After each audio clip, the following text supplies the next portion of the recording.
International news now.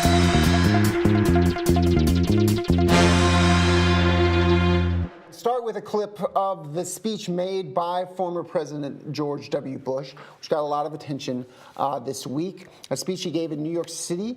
We've got a clip here, and I'm going to try to give you a little context after showing this clip, because the speech itself was pretty striking. America is not immune from these trends. In recent decades, public confidence in our institutions has declined. Our governing class has often been paralyzed in the face of obvious and pressing needs.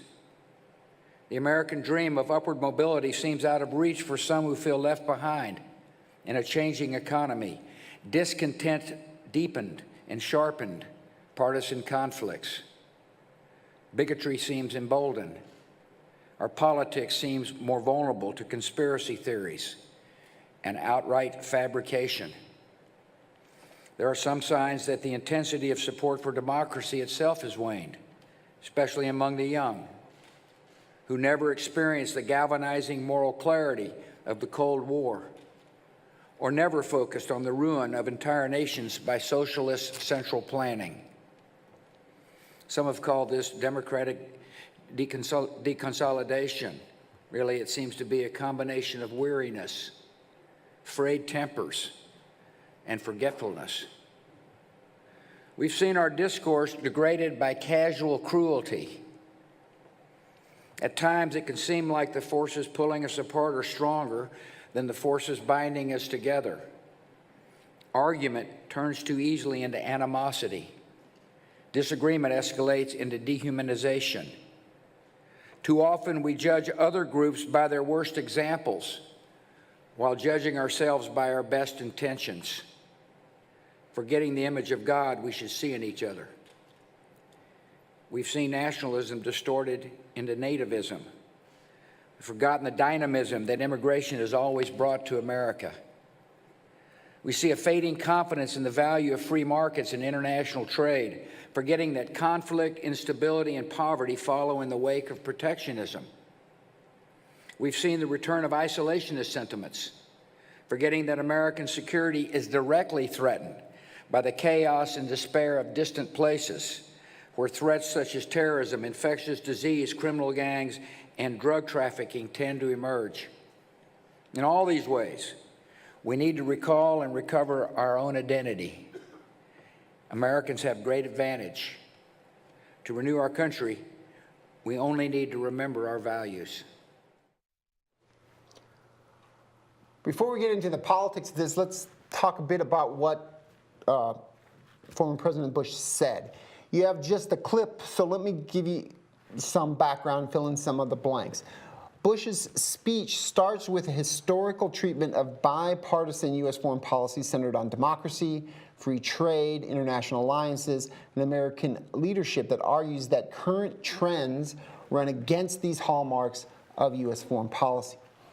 He then goes on to argue that democracies themselves face a crisis of confidence, citing threats to the integrity of the European Union from economic crises, nationalism, and fears of immigration.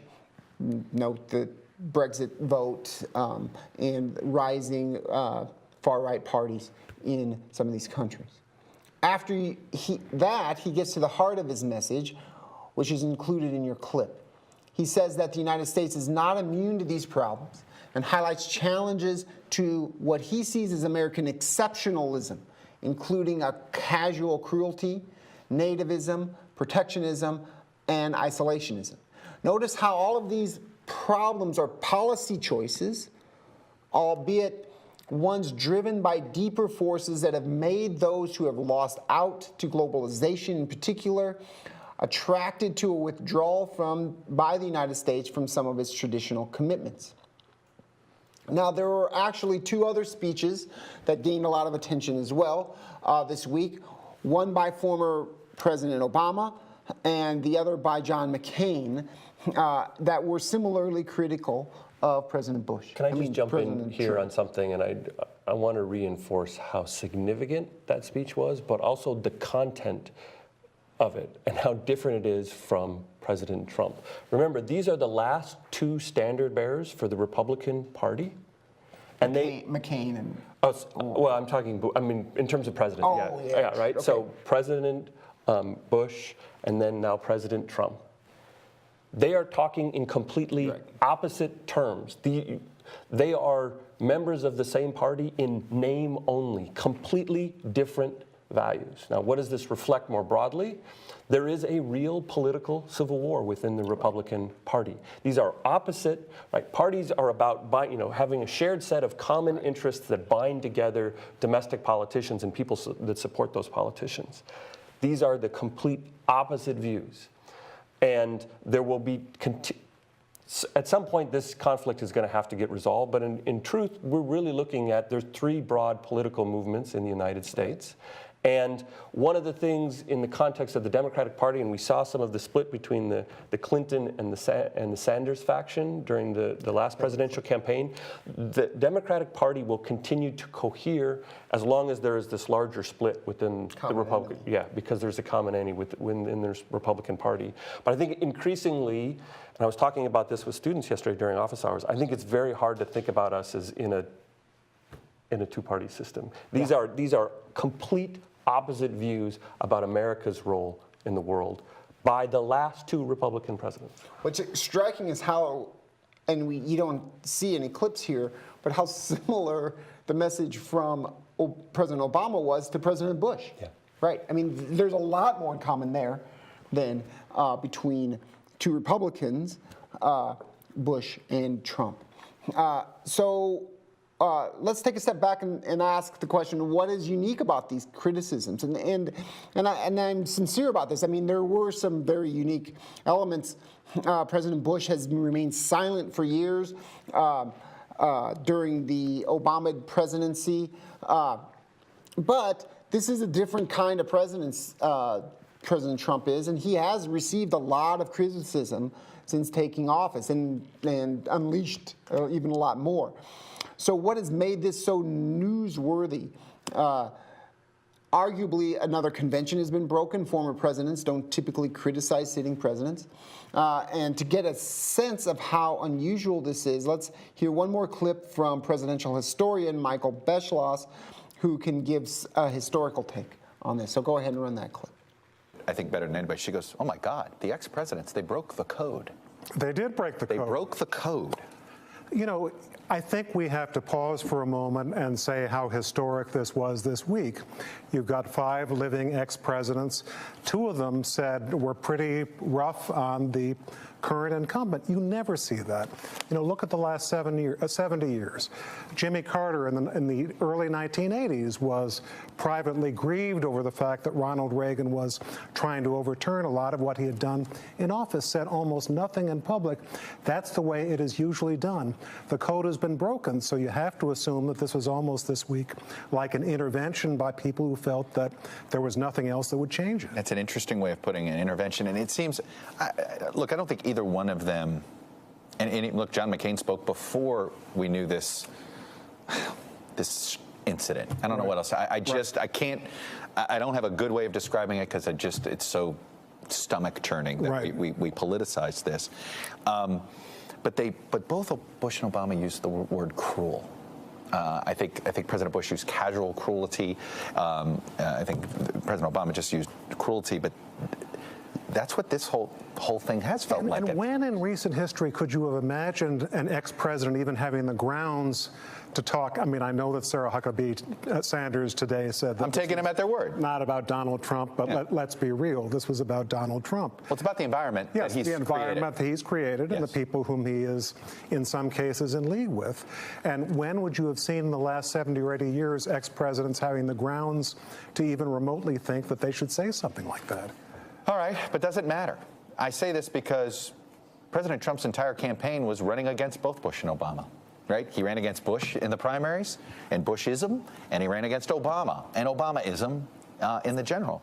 And so we all, I think, know President Trump pretty well. You look at that, of course they're criticizing me. Of course. They created these problems that I'm left with. That's how he probably is taking. And he will probably say, if he ever has to, I wear this as a badge of pride. It shows that I'm draining the swamp. It shows that. And his 37%. Absolutely. Is going to say, right. They will say this is a sign that he's doing what he was elected to do. All true. So immediately, I don't think we're going to see a drop in his poll ratings next week because Barack Obama and George W. Bush criticized him this way. But, looking ahead a couple of years, it is likely if Donald Trump runs as a Republican in 2020, which I think is still an open question, I think it's not impossible that he might choose to go independent if he wants to run for re-election.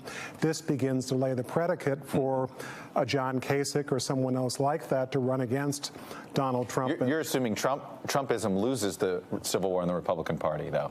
Or that they become the Republican Party, and the Republican Party, as you know, it becomes a third party. Or that this is 1912, where William Howard Taft was the Orthodox Republican, and then you had Theodore Roosevelt running as a progressive. Donald Trump may feel that it's to his advantage not to be part of the. So former presidents rarely criticize sitting presidents publicly because they consider themselves a part of a very small, unique group, club, if you will. It is particularly rare for presidents to criticize sitting presidents from the same party. That is why we concentrate on George Bush's speech here.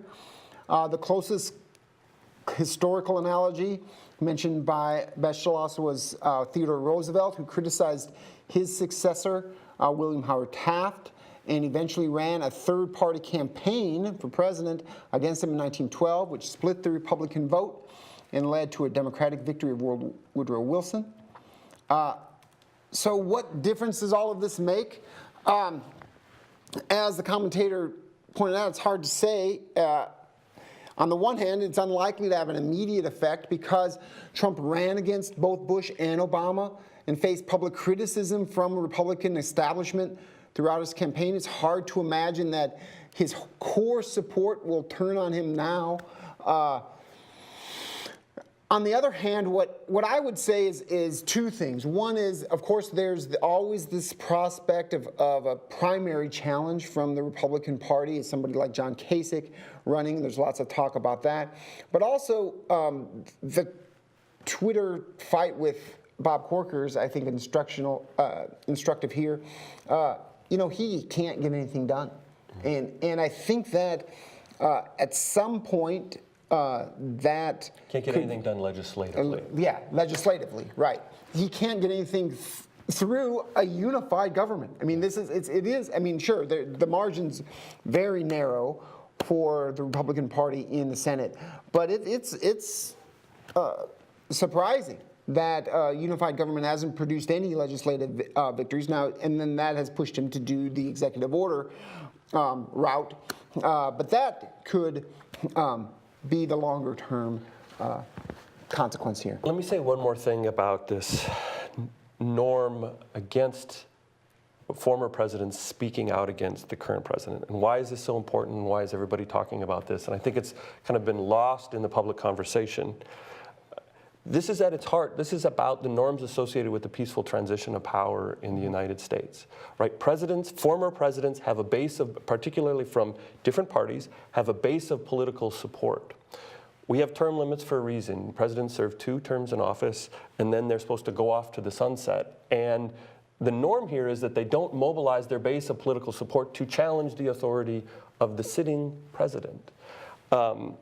And so on the one hand, for those that disagree with Trump, they see this is good in a sense. People need to be speaking out on this. On the other hand, this is creeping into well-established norms that are about respecting electoral results and presidents respecting current presidents in office. And so this raises much deeper issues about the long-term health of the American democracy. And let me give you a similarity to this that's also raising conversations. So for the Trump skeptics out there, and Corker is one of them, who embraces the role of the military in constraining President Trump. So Kelly, McMaster, and Mattis, right? And this is what Corker described. These are the adults in the room that are protecting us from World War III. And so the Trump critics say, well, this is a good thing. thank goodness for the military. What are the long-term problems associated with this? And a lot of experts, Republican experts on civil-military relations, are very cautious and are very concerned about the long-term developments of this, because there has been a long tradition in the United States of having civilian rule supreme over military rule.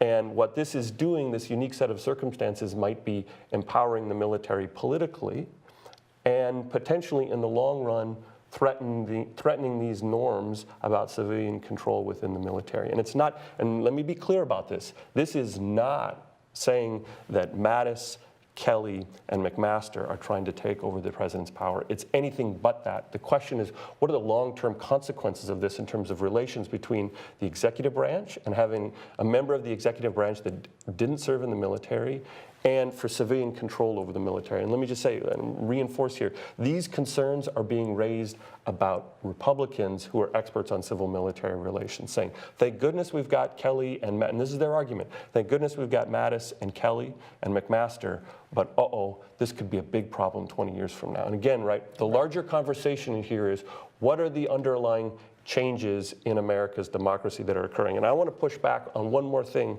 from the Beschloss interview, which is there was a suggestion there that Trump has changed the game. This didn't start in the last year and a half.